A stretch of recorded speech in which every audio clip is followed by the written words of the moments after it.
সরকারি জায়গায় অবৈধ স্থাপনা করে বা দোকানপাট করে যারা থাকতেছেন, তো তাদের দোকানপাট বা বাসস্থানগুলো ভেঙে দেওয়ার আগে উচিত সরকারিভাবে নোটিশ দেওয়া বা সরকারি কোনো কর্মকর্তা এসে জানিয়ে দেওয়া। নয় হুটহাট যদি বাসস্থান বা দোকানগুলো ভেঙে দেওয়া হয়, তাহলে বেচারাদের কোথায় যাওয়ার জায়গা থাকে? কোথাও তো যাওয়ার মতো অবস্থা থাকে না।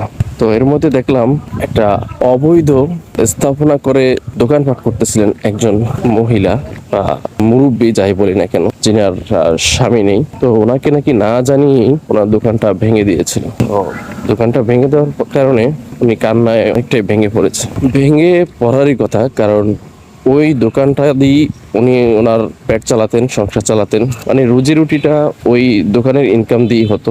তো ওনার দোকানটা ভেঙে দেওয়া হয়েছে সরকারি কোনো নোটিশ না দিয়ে এবং মৌখিকভাবে না জানিয়ে, যার কারণে উনি কান্নায় অনেকটাই ভেঙে পড়েছে। অনেক গরিব অসহায় মানুষ আছেন যাদের জায়গা সম্পত্তি বা নির্দিষ্ট বাসস্থান না থাকার কারণে সরকারি জায়গাগুলোতে অবৈধভাবে স্থাপনা করে থাকতেছেন। তো উচিত সরকার পক্ষ থেকে এইসব মানুষদের জন্য নির্দিষ্ট কোনো স্থানে সরকারিভাবে বাসস্থান করে দেওয়া। আর না হয় এই লোকগুলো কোথায় যাবে?